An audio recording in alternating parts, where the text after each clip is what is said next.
আমি বানাবো এখন মালপোয়া, তো সেই জন্য আমার 2 কাপ মতো ময়দা লাগবে।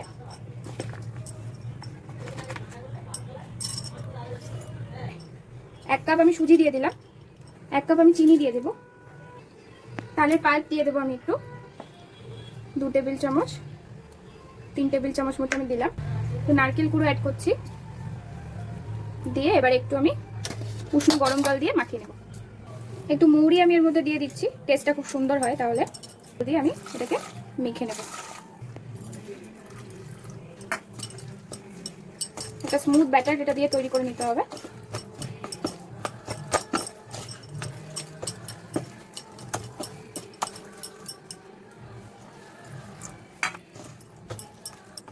এরকম কনসিস্টেন্সি তৈরি হবে।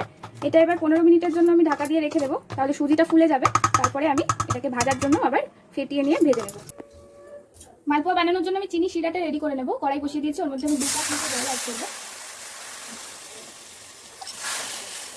জলে আমি 1 কাপ চিনি দেবো, দিয়ে এটাকে ভালো করে ফুটিয়ে নেব। চিনি শিরাটা যখন ফুটবে তখন দেখবে এরকম সাদা সাদা চিনির থেকে একটা ময়লা মতো বেরোবে, সেগুলোকে কিন্তু তুলে তুলে ফেলে দিতে হবে। এর মধ্যে আমি এলাচ 2টো ফাটিয়ে দিয়ে দিলাম ফ্লেভারটা সুন্দর হওয়ার জন্য। তোমরা চাইলে স্কিপ করতে পারো। 15 মিনিট পরে আমি মালপোয়ার ব্যাটারটাকে কিন্তু খুলে দেখলাম যে এটা ফুলে গেছে, সুজিগুলো কিন্তু ফুলে গেছে। তো এর মধ্যে আমি একটু নুন দিতে ভুলে গেছিলাম, তখন আমি এখন একটু সামান্য রক সল্ট অ্যাড করে দিচ্ছি। চিনি শিরাটা কিন্তু আমার অলমোস্ট ডান। এটাকে এরকমভাবে চামচে করে নিয়ে একটু হাত দিয়ে দেখে নিতে হবে চিটচিটে ভাবটা এসছে কিনা। কোনো তারের কিন্তু কোনো ব্যাপার নেই এখানে, খালি একটা চিটচিটে ভাব এলেই কিন্তু এটাকে নামিয়ে ফেলতে হবে।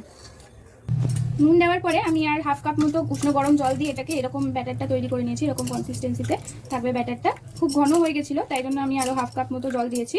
তো চলো এবার ভাজা শুরু করি। তেলটা আমার ভালো মতো গরম হয়ে গেছে, এবার মিডিয়াম হিটে আমি একটা একটা করে মালপোয়া ভেজে নেব।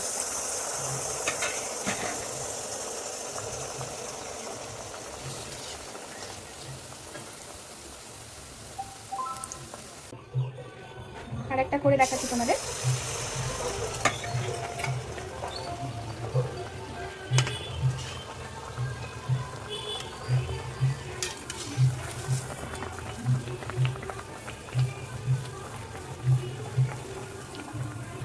দেখো কত সুন্দর ফুলেছে, এরকম কিন্তু সবগুলোই ফুলবে। এরকম করে সবগুলোকে একটা একটা করে ভেজে নিচ্ছি।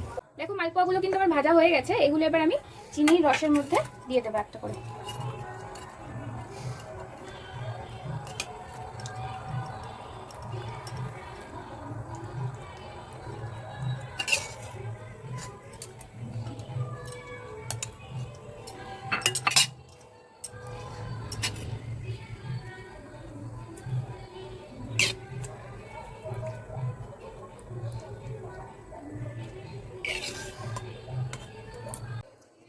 আমি কিন্তু চিনি শিরা থেকে মালপোয়াগুলোকে তুলে নিয়েছি, নিয়ে প্লেটের মধ্যে সার্ভ করে নিয়েছি। দেখতেই পাচ্ছ তোমরা কত সুন্দর হয়েছে।